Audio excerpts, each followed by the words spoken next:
गुरुदेव और माँ गायत्री के चरणों में कोटि कोटि नमन करते हुए, गुरुदेव को साक्षी मानते हुए आज हम प्राण शक्ति का विकास कैसे हो इस पर प्रकाश डालते हैं। अखंड ज्योति के एक लेख में बताया गया है कि प्राण का अर्थ है शक्ति, सामर्थ्य, बल, जीवन एवं क्रिया शक्ति। कई व्यक्ति शरीर से बड़े स्थूल, मोटे, ताजे और लंबे तगड़े दिखते हैं, पर उनके भीतर जीवन शक्ति बड़ी न्यून होती है। एक दो कोस चलने में उनका दम फूल जाता है, पिंडलियां भड़कने लगती हैं, जरा सी सर्दी गर्मी से बीमार पड़ जाते हैं। 2 दिन बुखार आ जाए तो महीनों तक कमजोरी नहीं जाती। जरा सा भय होने पर आशंका और घबराहट से कलेजा कांपने लगता है। किसी से लड़ाई झगड़ा हो जाए तो या कोई विशेष घटना घटित हो जाए तो उसका विचार बुरी तरह से मन में घर कर लेता है। चित्त को उस बात पर से हटाया जाए तो हटता नहीं, तुच्छ सी बात मन को घेर बैठती है। मस्तिष्क खाली नहीं होता कि दूसरी बात सोची जा सके। रात को नींद आना कठिन हो जाता है। किसी की छोटी सी धमकी या भावी अनिष्ट की मामूली सी सूचना मानसिक संतुलन बिगाड़ देती है। ऐसे लोगों के लिए कहा जाता है कि वे निष्प्राण हैं, जीवित मृतक हैं। अन्नमय कोश की दृष्टि से वे सुडौल हैं, परंतु प्राणमय कोश की निर्बलता के कारण वे एक प्रकार से निर्जीवों में ही गिने जाते हैं। कई व्यक्ति ऐसे होते हैं जो शरीर की दृष्टि से बड़े दुबले पतले, हल्के, कम रक्त मांस के होते हैं, हड्डियों का ढांचा दिखते हैं और गाल पिचके होते हैं, फिर भी उनमें जीवनी शक्ति प्रचुर मात्रा में होती है।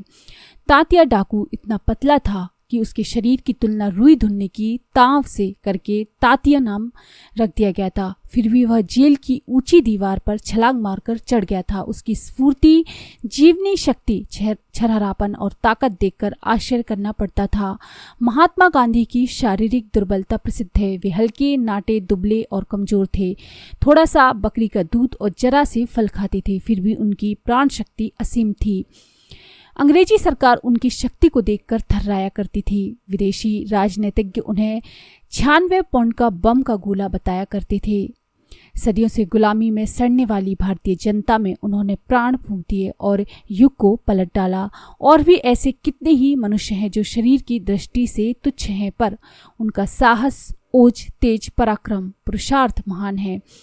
ऐसे लोग जनसमूह के मुकुटमणि बनते हैं, अपने पराक्रम से संसार का पथ प्रदर्शन करते हैं। अपने ऊपर उन्हें अटूट विश्वास होता है, अपने भाग्य का वे आप निर्माण करते हैं। आत्मसम्मान, आत्म गौरव, आत्म कल्याण का वे स्वयं आयोजन करते हैं।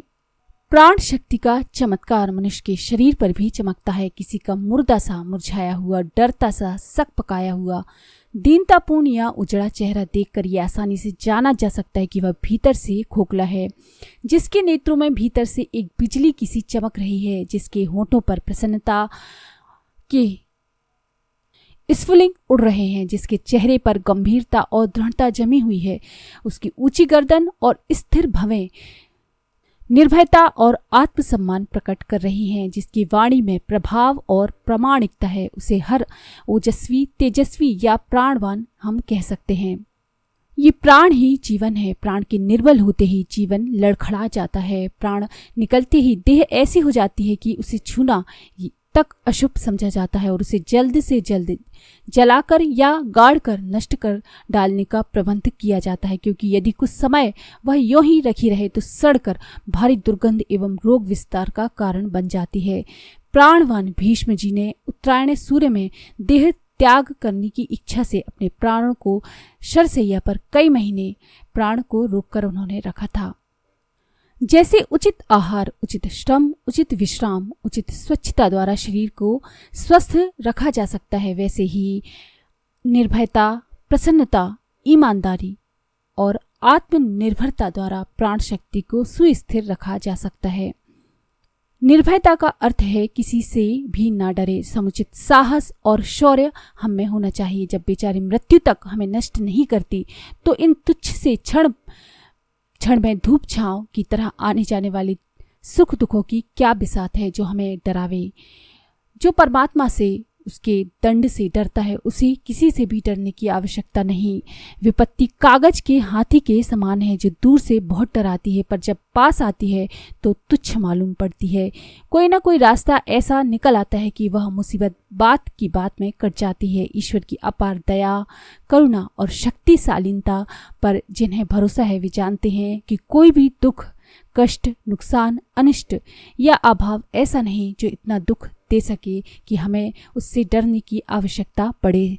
साहसी बाजी मारता है गायत्री का महाप्राण जिसके पास है, उसे तो साधारण साहसी नहीं तो साहसी होना चाहिए। वह किसी से डरना तो दूर, कठिनाइयों से उलझने में, जूझने में एक विशेष प्रकार का आनंद अनुभव करता है। उसे दुखों में तितिक्षा और तप की सुखद सरसता की अनुभूति होती है। प्रसन्नता मनुष्य के आंतरिक संतोष, उचित दृष्टिकोण, सद्भावना, सुव्यवस्था और मधुर स्वभाव की प्रतीक है। जो प्रसन्न रहता है उसकी जीवनी शक्ति बढ़ती है, उसमें प्राण तत्व का निरंतर अभिवर्धन होता है। जो निडर है, जो संतुष्ट है, जो हंसता है, उसकी मनोभूमि अपने आप प्राणपूर्ण होती चली जाती है। अच्छे स्वभाव की, सुलझे हुए दृष्टिकोण की छाया ही प्रसन्नता है। जो हंसता रहता है, प्रसन्नता जिसकी सहचरी है, वह प्राण शक्ति से वंचित नहीं रह सकता। ईमानदारी, निष्कपटता, सरलता, सच्चाई एक ऐसी वृत्ति है जो जीवन का खुले पन्ने की तरह रखती है। जहाँ चोरी, ठगी, धूर्तता, कपट, धोखेबाजी, बेईमानी की इच्छा नहीं, वहाँ कोई गोपनीयता भी नहीं रहती। एक झूठ को छुपाने के लिए 20 नए झूठों की रचना करनी पड़ती है। वह खुल ना जाए इसके लिए बड़े प्रयत्नों की आड़ बनानी पड़ती है। पर जहाँ सरलता है, सच्चाई है, खरा व्यवहार है, वहाँ तो माया जाल बनाने की जरूरत ही नहीं है। कहते हैं सत्य में 1000 हाथी के बराबर बल होता है, पर वास्तविक बात यह है कि सच्चाई में अकूत बल भरा हुआ है। जिसके मन में बेईमानी नहीं, जिसके कार्य में चोरी नहीं, उसका मन सदा हल्का रहेगा और उसे किसी से भी डरने की आवश्यकता न रहेगी। इस प्रकार की पवित्र मनोभूमि में प्राण का स्वाभाविक संचय होता है और वह ईमानदार व्यक्ति दिन दिन प्राणवान होता जाता है। आत्मनिर्भरता का मतलब है दूसरों के ऊपर निर्भर न रहकर अपने प्रयत्न, पुरुषार्थ, उद्योग और परिश्रम पर विश्वास करना। जो लोग अपनी योग्यताओं, शक्तियों और सामर्थ्यों को तो बढ़ाते नहीं और दूसरों से यह आशा करते रहते हैं कि अमुक की कृपा से हमारे सब काम हो जाएं, वे सदा घाटे में रहते हैं। भले ही किसी की कृपा से कोई अनायास लाभ हो जाए, परंतु पराश्रयी, पर मुखापेक्षी रहने पर उनकी अपनी प्राण शक्ति ना बढ़ेगी और प्राणमय कोश सुव्यवस्थित ना हो सकेगा। सफलता चाहे छोटी हो, थोड़ी हो, पर होनी चाहिए। अपने बाहुबल द्वारा उपार्जित होनी चाहिए सफलता। ऐसी दशा में ही साहस, उत्साह और आत्मविश्वास बढ़ सकता है। जिसे अपनी महानता का, अपने आत्म गौरव का ध्यान है, वह नीच विचारों और पतित कर्मों को नहीं अपना सकता। अतएव उसकी उच्च विचारधारा और उच्च कार्य प्रणाली अपने आप की स्वचालित डायनमो की तरह प्राण शक्ति की बिजली उत्पन्न करती है और साधक का प्राणमय कोश सुविकसित होता चला जाता है। विशेष साधनाओं द्वारा भी प्राण शक्ति का विकास होता है, परंतु जीवन में उपरोक्त चार सद्गुणों को अधिकाधिक मात्रा में सम्मिलित करते चलना भी एक ऐसी व्यवहारिक एवं सर्वसुलभ साधना है जिनको अपनाकर हर कोई मनुष्य बिना यौगिक साधनाओं के भी प्राणमय कोश को सुव्यवस्थित कर सकता है, प्राण शक्ति का विकास कर सकता है। जिसमें निर्भयता, प्रसन्नता, ईमानदारी और आत्मनिर्भरता के गुण होंगे, उसका अंतःकरण निरंतर प्रफुल्ल, उत्साहित एवं संतुष्ट रहेगा। ऐसी ही मनोभूमि में प्राण शक्ति का विकास होता है। ये सद्गुण मनुष्य को प्राणवान बनाते हैं, उसकी प्रतिभा, तेजस्विता और पुरुषार्थ शक्ति को बढ़ाते हैं। फलस्वरूप वह व्यक्ति व्यवहारिक जीवन के प्रत्येक मोर्चे पर सफल होता है। उसकी वाणी में, भाव भंगिमा में, चेष्टा में, क्रिया में, विचारधारा में सर्वत्र प्राण ही प्राण परिलक्षित होता है। ऐसे ही सद्गुणी एवं प्रतिभा संपन्न व्यक्तियों के द्वारा संसार में महान कार्यों का संपादन होता है और वे ही महापुरुष कहलाते हैं। तो प्राण शक्ति को यदि आपको बढ़ाना है तो आपको इन 4 सद्गुणों को विकास आपको करना पड़ेगा। प्रसन्नता, ईमानदारी, निर्भयता और आत्मनिर्भरता।